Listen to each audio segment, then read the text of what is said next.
Olá! Hoje a gente vai mergulhar a fundo num livro que é um clássico absoluto, A Insustentável Leveza do Ser, de Milan Kundera. E olha, esse aqui é bem mais que um romance. É, na verdade, uma viagem por aquelas perguntas gigantes que todo mundo se faz sobre a vida, sabe? Sobre as nossas escolhas, o sentido que a gente busca e o peso da nossa própria existência.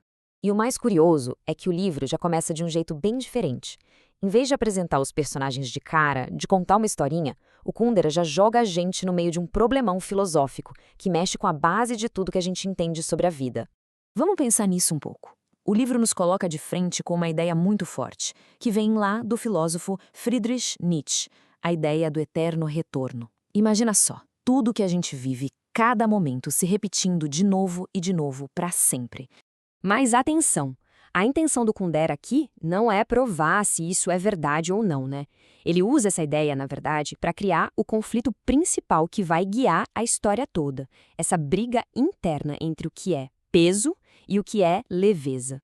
E essa pergunta filosófica, no fundo, nos obriga a olhar para a vida de duas maneiras completamente diferentes, cada uma delas com suas próprias consequências, claro. Pensa bem. De um lado, se a vida acontece uma única vez, ela parece leve, quase insignificante. Como o livro diz, é tipo uma sombra, sem peso nenhum. Tudo que a gente faz é como se já estivesse perdoado, porque vai desaparecer. Agora, se a vida se repete para sempre, aí a coisa muda de figura. Cada gesto, cada escolha ganha um peso esmagador, uma responsabilidade que é quase impossível de carregar. É exatamente essa a questão central. A pergunta que o romance vai explorar, através da vida dos personagens, a começar por um cirurgião chamado Thomas.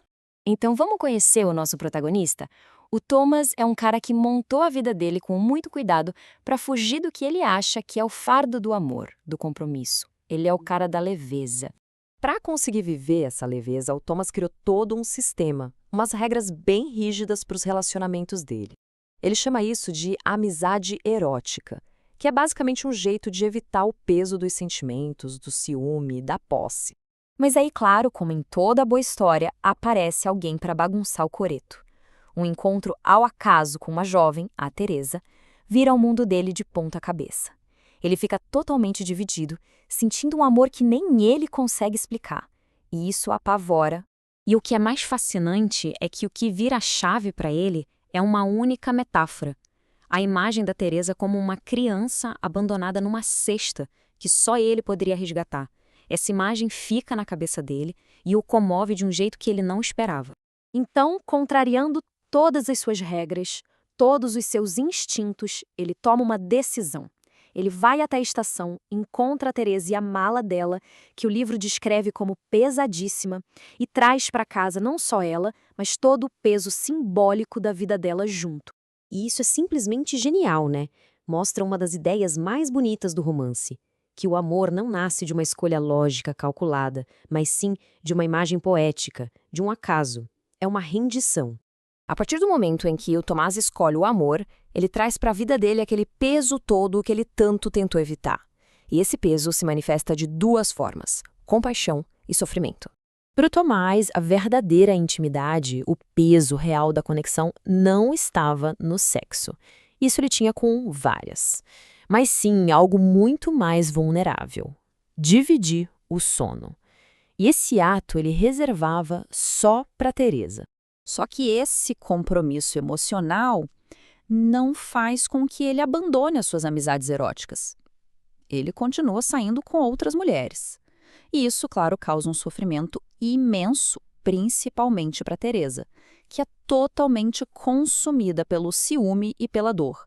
A dor da Teresa é tão grande, tão profunda, que ela se manifesta em pesadelos horríveis.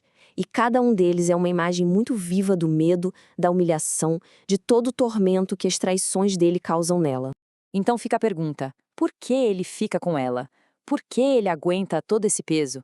A resposta, segundo o livro, está numa palavra: compaixão. Mas não é só sentir pena. Para ele, compaixão é sentir a dor da Teresa como se fosse a sua própria dor. Ele está amarrado a ela porque o sofrimento dela se torna o sofrimento dele. E tudo isso nos leva de volta num círculo perfeito para o título do livro e seu grande paradoxo, que parece não ter solução.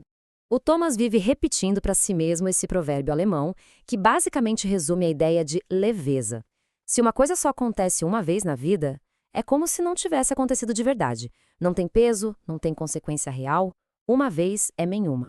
É como se a nossa vida fosse só um rascunho, sabe? Um esboço de uma pintura que no fim nunca vai ser finalizada. Se a gente só tem uma chance, não dá para comparar nossas escolhas com outras vidas, não dá para consertar os erros numa próxima tentativa. É como um ator que sobe no palco sem nunca ter ensaiado a peça. E aí a gente fica preso nessa contradição insuportável. De um lado, o peso, que traz sentido, conexão, realidade, mas que também vem com sofrimento e responsabilidade. Do outro, a leveza, que oferece liberdade total, mas que corre o risco de ser tão vazia, tão insignificante, que é como se a vida nem tivesse acontecido. O romance, claro, não dá uma resposta fácil. Na verdade, ele nem tenta. Em vez disso, ele nos deixa ali pensando no peso e na leveza das nossas próprias escolhas, presos nessa condição humana que é ao mesmo tempo linda e angustiante, e que, no fim das contas, é insustentável.